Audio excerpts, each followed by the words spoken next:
संस्मरण पाठ 2।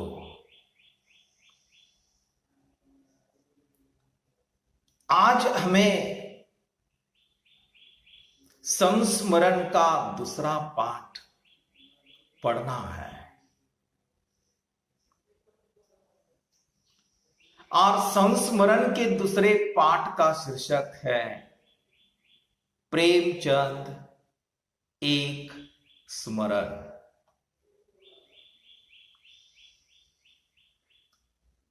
दूसरे संस्मरण पाठ का शीर्षक है प्रेमचंद एक स्मरण। मित्रों, हिंदी के प्रसिद्ध महान उपन्यासकार, उपन्यास सम्राट प्रेमचंद को कौन नहीं जानता। यानी हिंदी उपन्यास का इतिहास प्रेमचंद के सिवा पूरा नहीं होगा।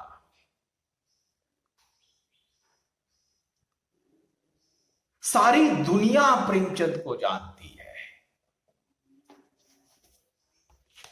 प्रेमचंद की तस्वीर मैं आप लोगों को दिखा रहा हूं। ये प्रेमचंद की तस्वीर है। हिंदी उपन्यास साहित्य को और कथा साहित्य को मिला हुआ एक अनमोल ऐसा रत्न प्रेमचंद।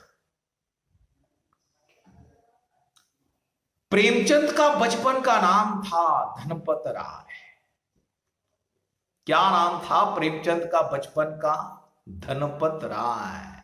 धन धन यानी संपत्ति। परंतु मित्रों,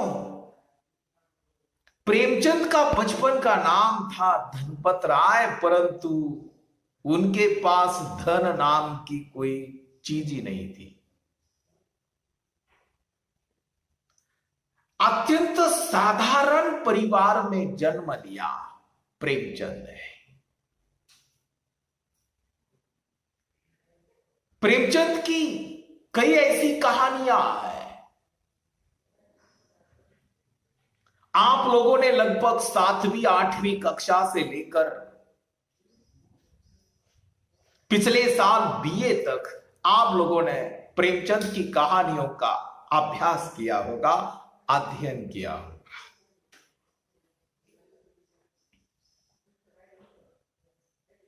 प्रेमचंद एक स्मरण। हिंदी की प्रसिद्ध लेखिका, छायावादी कवयित्री महादेवी वर्मा द्वारा लिखित एक अत्यंत सुंदर संस्मरण पाठ है।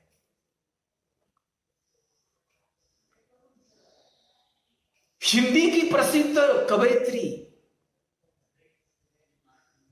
प्रसिद्ध संस्मरणकार, प्रसिद्ध रेखा चित्रकार महादेवी वर्मा ने प्रेमचंद को लेकर यह संस्मरणात्मक पाठ लिखा है। महादेवी ने अपने जीवन में या अपने संपर्क में आए मुंशी प्रेमचंद की याद में यह संस्मरण लिखा। मित्रों, मैं कई बार कहता हूं कि कुछ ऐसे लोग होते हैं इस विश्व में, इस दुनिया में। कुछ ऐसे लोग हो गए, आज भी है कुछ लोग ऐसे, जिस समय हमारा संपर्क उनसे होता है या हमारे जीवन में कुछ क्षणों के लिए आ जाते हैं, कुछ क्षणों के लिए क्यों ना हो, कुछ लम्हों के लिए क्यों ना हो, वे हमारे संपर्क में आ जाने के बाद हमारे हृदय में घर कर बैठ जाते हैं। छायावादी कवयित्री महादेवी वर्मा के जीवन में, उनके संपर्क में प्रेमचंद जी कुछ समय के लिए आ गए, परंतु महादेवी वर्मा के हृदय में प्रेमचंद ने घर कर दिया था, बैठ गए थे महादेवी के हृदय में। लेखिका कवयित्री महादेवी वर्मा ने इस संस्मरणात्मक पाठ में प्रेमचंद के जीवन की कुछ घटनाएं बताए, प्रेमचंद के व्यक्तित्व की कुछ झलक प्रस्तुत की है। लेखिका ने प्रेमचंद के जीवन के संदर्भ में कुछ प्रसंग अत्यंत नम्रता से, अत्यंत विनयशीलता से और आत्मीयता से चित्रित करने का प्रयास किया। मैं तो यही कहूंगा कि प्रेमचंद के प्रति महादेवी का श्रद्धा भाव दिखाई देता है। मित्रों, जिस तरह हम प्रेमचंद को जानते हैं, उपन्यास के क्षेत्र में उनका जो काम है, कहानी के क्षेत्र में उनका जो हिंदी में नाम है, जिस तरह हम प्रेमचंद को जानते हैं उपन्यास सम्राट, कहानी सम्राट के रूप में, उसी तरह कवयित्री महादेवी वर्मा छायावादी युग की अत्यंत प्रसिद्ध ऐसी लेखिका है, कवयित्री है। कवयित्री महादेवी वर्मा की कई कविताएं, आप लोगों ने भी उसका अध्ययन किया होगा इसके पहले। यानी महादेवी के काव्य में पग पग पर संगीत बिखरता है। महादेवी के काव्य में पग पग पर दर्द बिखरता है। अत्यंत भावुक हृदय की कवयित्री महादेवी वर्मा प्राणियों पर प्रेम करने वाली, पक्षियों पर प्रेम करने वाली, सामान्य मानव पर प्रेम करने वाली यह कवयित्री महादेवी वर्मा। महादेवी वर्मा के बारे में क्या कहा जाए? अरे, महादेवी वर्मा को आधुनिक काल की मीरा कहा जाता है। प्राकृतिक सौंदर्य का चित्रण महादेवी वर्मा ने अपनी कई कविताओं में किया। महादेवी वर्मा को रोने वाली कवयित्री भी कहा जाता है। महादेवी वर्मा के जीवन पर मुंशी प्रेमचंद के साहित्य का प्रभाव हमें दिखाई देता है। सन 1917 की बात है। सन 1917 की बात रही होगी। कवयित्री महादेवी वर्मा सन 1917 में उत्तर प्रदेश के प्रयाग में क्रास्ट वेट गर्ल कॉलेज में छात्रावास में रहती थी। सन 1917 की बात।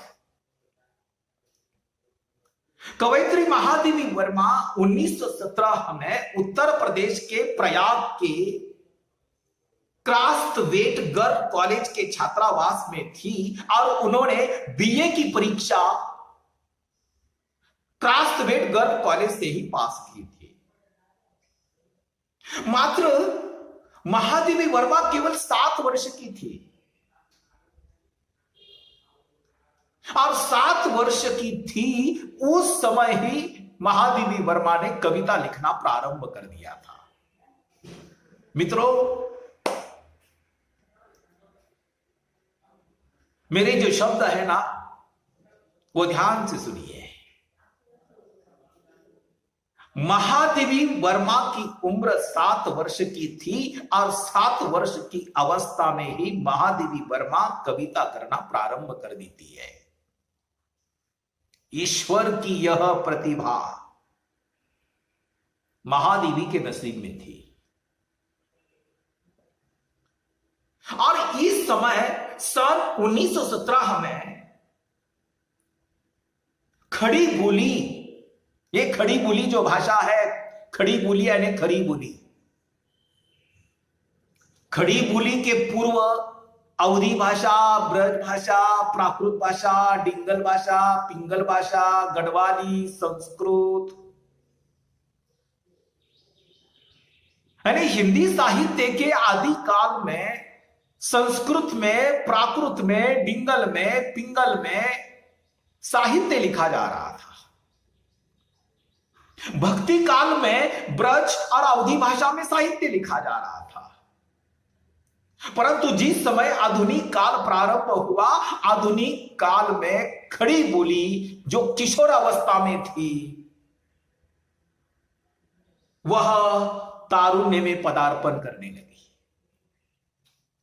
इसका मतलब क्या है कि खड़ी बोली में पद्य और गद्य साहित्य लिखा जा रहा था, तारुण्य में पदार्पण कर रही थी। यानी साहित्य की सभी विधाओं में लिखा जा रहा था। इसका अर्थ यही है। उस समय कवि मैथिली शरण गुप्त, कवि मैथिली शरण का नाम आपने इसके पहले सुना भी होगा। आधुनिक काल के प्रसिद्ध कवि मैथिली शरण गुप्त। इस कालावधि में कवि मैथिली शरण गुप्त सांस्कृतिक इतिहास को खड़ी बोली में पुनर्जन्म दे रहे थे। कवि मैथिली शरण गुप्त का प्रसिद्ध महाकाव्य है, आपके जानकारी के लिए बता देता हूं, साकेत नाम का महाकाव्य कवि मैथिली शरण गुप्त का। इस कालावधि में कवि अयोध्या सिंह उपाध्याय हरिवंश जी संस्कृत के वर्ण वृत्तों में कृष्ण कथा को बांध रहे थे। यानी अयोध्या सिंह उपाध्याय हरिवंश कृष्ण कथा का आधार लेकर प्रिय प्रवास नाम का महाकाव्य उन्होंने लिखा।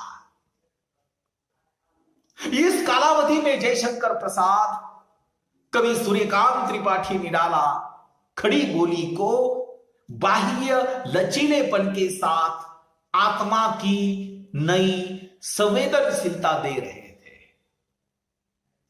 कवि सूर्यकांत त्रिपाठी निराला, सुमित्रानंदन पंत, महादेवी वर्मा, जयशंकर प्रसाद यह छायावादी कवि है। और इस कालावधि में मुंशी प्रेमचंद कथा यानी कहानी को अय्यारी और तिलस्मी की कुतूहल भरी गलियों से निकलकर सामान्य जनजीवन के राजमार्ग पर खड़ा कर दिया था उन्होंने। यानी इस कालावधि में मुंशी प्रेमचंद जी ने कथा साहित्य लिखना शुरू कर दिया, कहानियां लिखना शुरू कर दिया।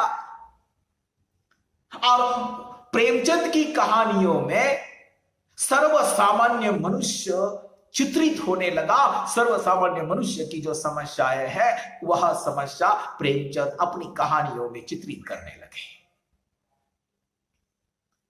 एक शब्द यहां आया है कि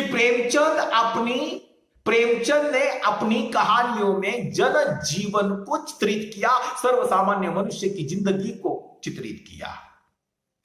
प्रेमचंद के पूर्व जो कहानियां लिखी जा रही थी, जो उपन्यास लिखे जा रहे थे, देवकी नंदन खत्री जैसे उपन्यासकार थे जिन्होंने चंद्रकांता संतति इस तरह के उपन्यास लिखे। वे केवल मनोरंजन के लिए लिखे गए उपन्यास थे। वे तिलस्मी और अय्यारी उपन्यास थे। तिलस्मी यानी छा छू जादू टोना इस विषय को लेकर उपन्यास लिखे गए थे और वे उपन्यास केवल मानव का मनोरंजन करने वाले उपन्यास थे। परंतु प्रेमचंद का जिस समय उपन्यास साहित्य में पदार्पण हुआ, कहानी के साहित्य में पदार्पण हुआ, उस समय कहानी और उपन्यास की कथा पूरी तरह से बदल चुकी।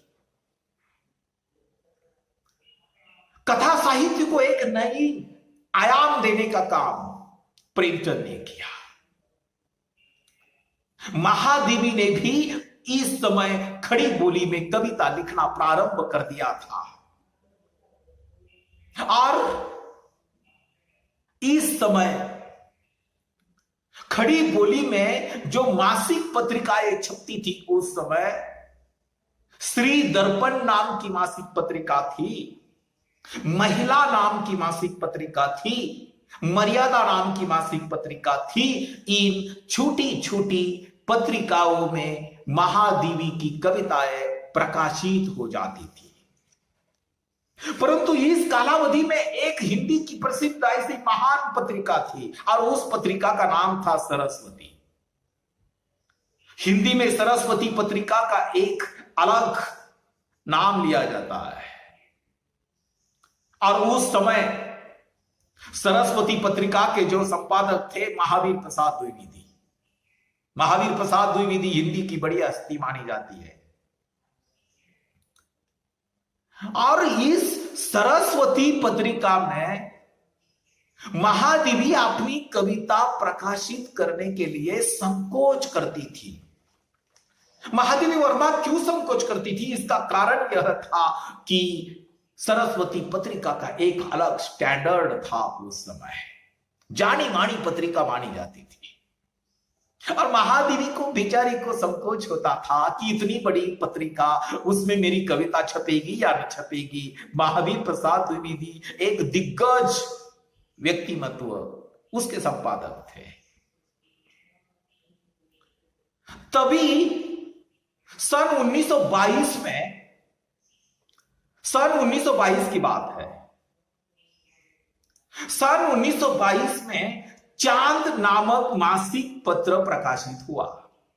मित्रों ध्यान में रखिए, सन 1922 में चांद नामक मासिक पत्र प्रकाशित हुआ और चांद नामक मासिक पत्रिका की संस्थापिका महादेवी वर्मा की अध्यापिका श्रीमती विद्यावती सहगल थी और चांद मासिक पत्र के संपादक जो थे वे श्रीमती विद्यावती सहगल के पति श्री राम रख सिंह सहगल थे।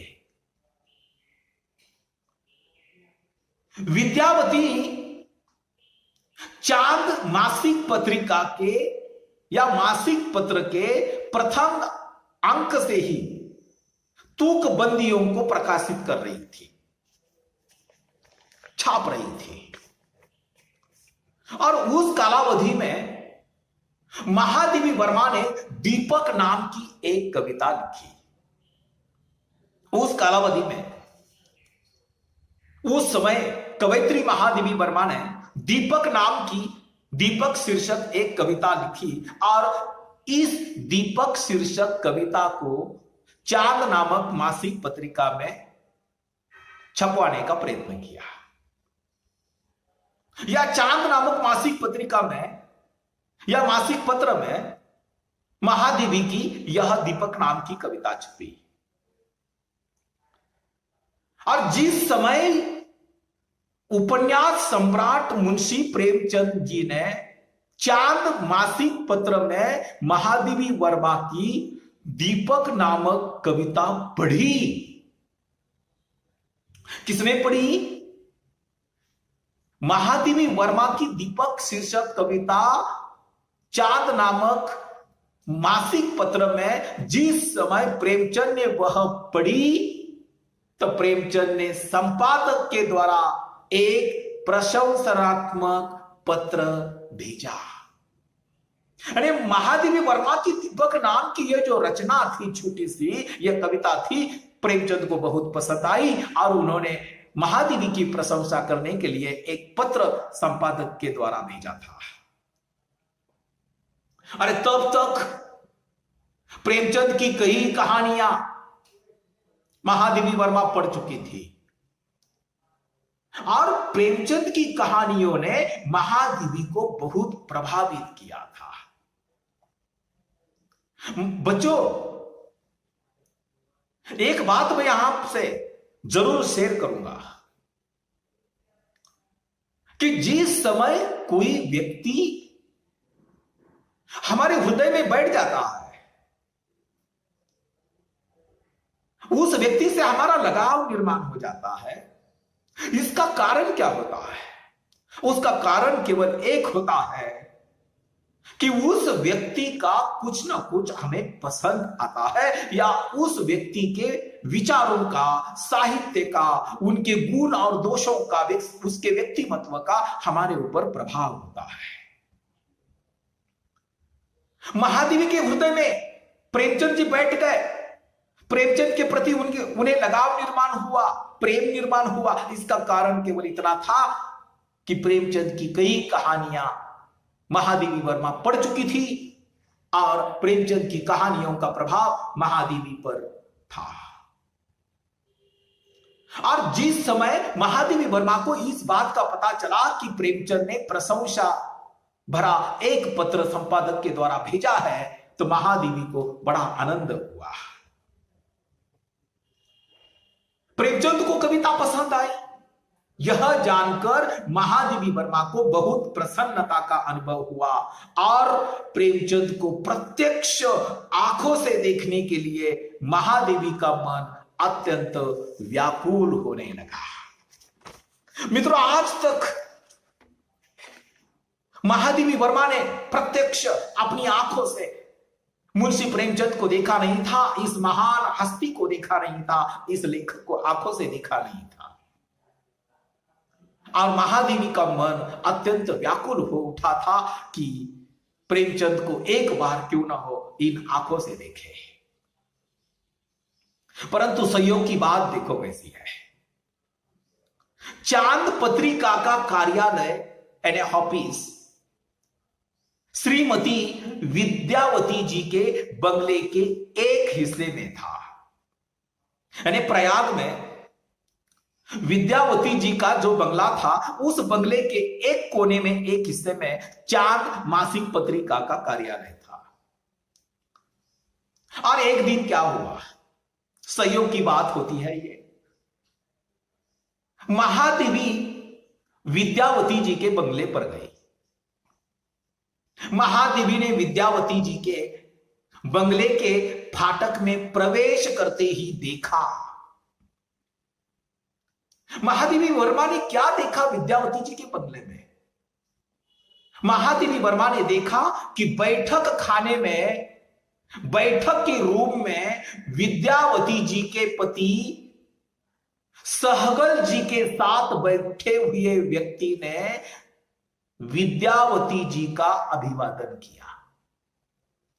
महादेवी वर्मा ने दूर से ही देखा, साधारणतः धोती और कुर्ता पहना हुआ व्यक्ति। उनका शरीर कमजोर है, मध्यम शरीर का, और उनके शरीर के अनुरूप उनके हाथ और पैर है। सिर पर रूखे और खड़े हुए बाल है, गोल चेहरा, प्रशस्त ललाट, घनी मूछे, सुंदर आंखें और दोनों होठों पर आवरण सा डाली हुई घनी मूछे। महादेवी वर्मा ने देखा एक साधारण व्यक्ति धोती और कुर्ता पहना हुआ सहगल जी के साथ बैठे हुए हैं। और जिस समय महादेवी वर्मा ने विद्यावती जी के बंगले में प्रवेश किया और विद्यावती जी ने महादेवी वर्मा को देखा और विद्यावती जी ने प्रेमचंद जी से कहा, विद्यावती जी ने प्रेमचंद जी से कहा कि यही महादेवी है जिसकी कविता आपको बहुत पसंद आई थी। महादेवी जी ने, प्रेमचंद जी ने हंसते हुए महादेवी वर्मा से कहा, बड़ी बातें लिखने वाली तुम तो बहुत छोटी हो। क्या कहा प्रेमचंद जी ने महादेवी वर्मा को? अरे बड़ी बातें लिखने वाली तुम तो बहुत छोटी हो। मित्रों, महादेवी वर्मा जो है, महादेवी वर्मा का व्यक्तिमत्व जो है, ठिंगना सा देह महादेवी वर्मा का, गोल चेहरा, छोटी छोटी आंखें, छोटी सी नाक और उस नाक पर बड़ा चश्मा। परंतु सचमुच प्रेमचंद जी ने महादेवी वर्मा से जो बात कही ना कि बड़ी बातें लिखने वाली तुम इतनी छोटी हो, सचमुच महादेवी वर्मा का व्यक्तिमत्व या महादेवी वर्मा का बाहर का व्यक्तिमत्व छोटा होगा, लेकिन साहित्य के क्षेत्र में बड़ी बड़ी बातें लिखने वाली कवयित्री है। और जिस समय प्रेमचंद जी ने महादेवी वर्मा से कहा कि बड़ी बातें लिखने वाली तुम तो इतनी छोटी हो, महादेवी ने भी हंसते हुए जवाब दिया, हंसते हुए उत्तर दिया कि छोटे ही तो बड़ी बातें समझते हैं, बड़ों को तो बड़ी बातें भी छोटी लगती है और वे तो जो कहते हैं छोटा हो जाता है। महादेवी ने भी बहुत बड़ी बात प्रेमचंद जी के सामने व्यक्त की। मित्रों, प्रेमचंद जी हिंदुस्तानी अकादमी के सदस्य थे और वैसे देखा जाए तो प्रेमचंद जी प्रयाग की कई ऐसी संस्थाएं थी, उनके सदस्य थे और प्रयाग में उनका आना जाना हमेशा रहा करता था। उसका कारण दूसरा एक भी था। उसका कारण यह है कि प्रेमचंद जी की जो पत्नी है शिवरानी देवी, शिवरानी देवी का मायका यानी माहेर प्रयाग था और इसलिए शिवरानी देवी के साथ हो या किसी काम की वजह से प्रेमचंद जी प्रयाग में हमेशा आया करते थे। और जब तक किसी मीटिंग में रहते प्रेमचंद जी, तब तक उनकी पत्नी शिवरानी देवी महादेवी वर्मा के साथ या महादेवी वर्मा के घर पर रहा करती थी। मित्रों, महादेवी वर्मा ने इस संस्मरणात्मक पाठ में एक बहुत नाजुक किस्सा, प्रेमचंद के बारे में एक नाजुक किस्सा यहां चित्रित किया है। मई महीने के अंतिम दिन थे शायद, मई महीने के दिन अंतिम, इसका मतलब क्या है? कड़ी धूप होती है मई महीने में और किसी मीटिंग में सम्मिलित होने के लिए प्रेमचंद जी प्रयाग आए थे। मीटिंग दोपहर में समाप्त हुई, फिर उसके बाद प्रेमचंद जी महादेवी को मिलने के लिए विद्यापीठ में पहुंचे और जिस समय प्रेमचंद जी महादेवी वर्मा को मिलने के लिए विद्यापीठ आए, बंगले के सामने आए तो महादेवी वर्मा के घर में एक सेविका थी जो अनाथ थी। अनाथ नहीं कहा जाएगा उसे, उसका नाम था भक्ति। उसने प्रेमचंद को देखा और महादेवी वर्मा के घर की जो सेविका थी भक्तिन, उस भक्तिन ने प्रेमचंद जी से कहा, क्योंकि भक्ति ने प्रेमचंद जी को पहचाना नहीं, क्योंकि आज तक केवल भक्तिन सूर्यकांत त्रिपाठी निराला को पहचानती थी, लंबे बालों वाले सुमित्रानंदन पंत को पहचानती थी, परंतु भक्ति ने प्रेमचंद को कभी देखा नहीं था। भक्ति ने प्रेमचंद जी से कहा कि गुरुजी यानी महादेवी तो जरूरी काम कर रही है। प्रेमचंद ने भक्ति से कहा, तुम तो काम नहीं कर रही हो, बैठो कुछ अपनी कथा सुनाओ। महादेवी के दरवाजे के सामने एक नीम का पेड़ था और उस नीम के पेड़ के नीचे एक बेंच थी। प्रेमचंद जी घने दोपहरी में उस नीम के पेड़ के नीचे रखी गई बेंच पर बैठे और भक्ति उनके सामने बैठी। दोनों की गपशप शुरू हो गई। भक्ति ने अपनी कथा सुनाने लगी।